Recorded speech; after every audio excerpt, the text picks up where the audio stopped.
Aujourd'hui, nous allons entrer dans le monde des relations, en nous concentrant plus particulièrement sur les signes qu'un homme plus âgé doit surveiller lorsqu'il sort avec une femme plus jeune.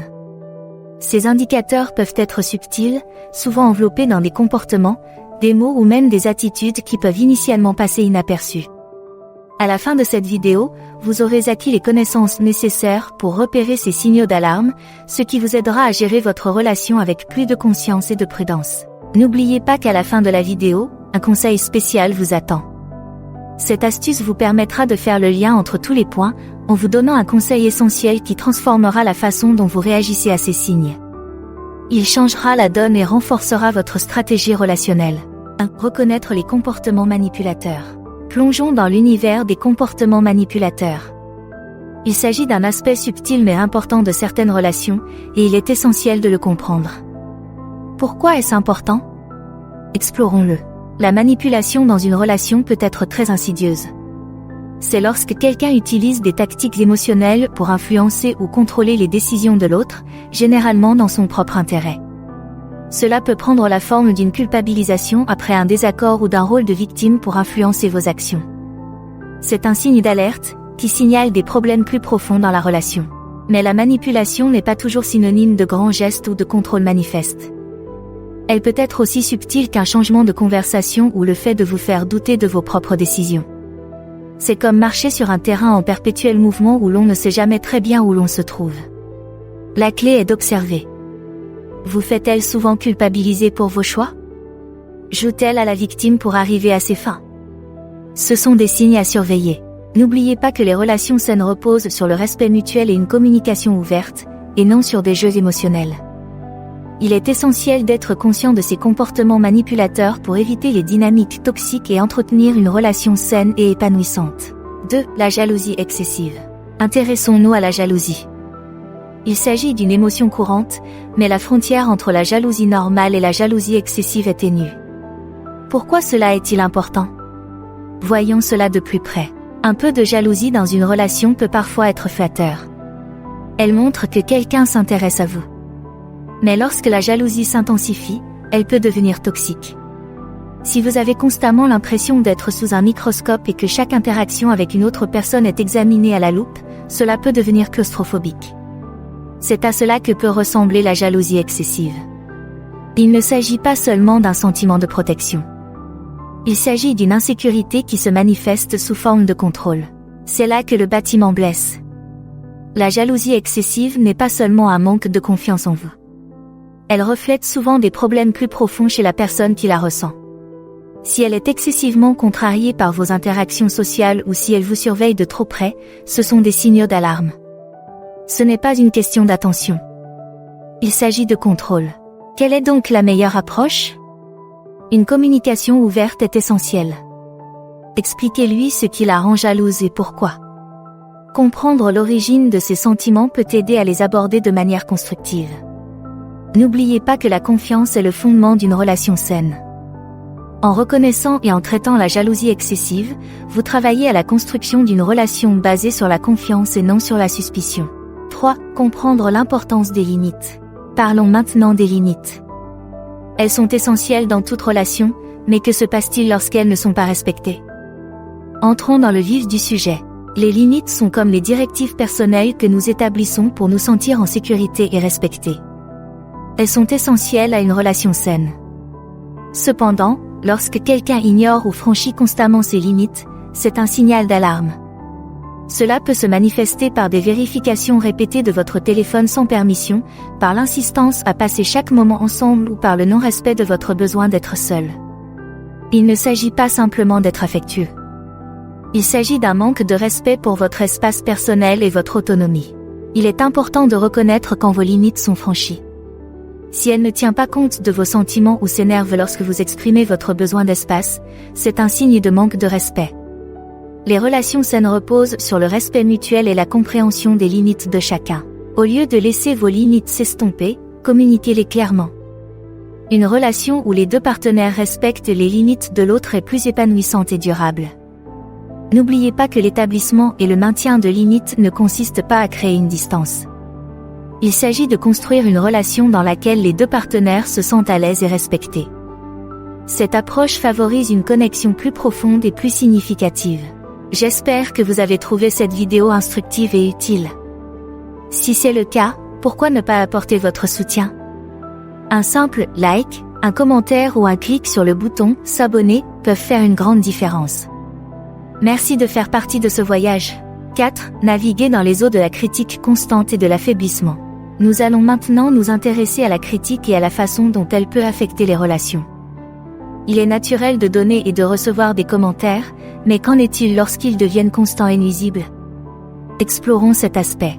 La critique, lorsqu'elle est constructive, peut être bénéfique.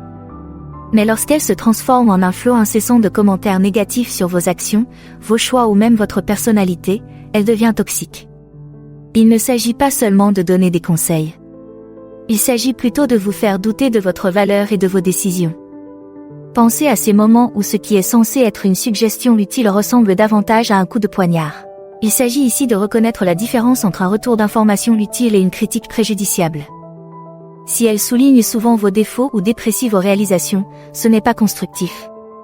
C'est préjudiciable. Elle entame votre estime de soi et peut vous donner l'impression d'être sous-estimé dans votre relation.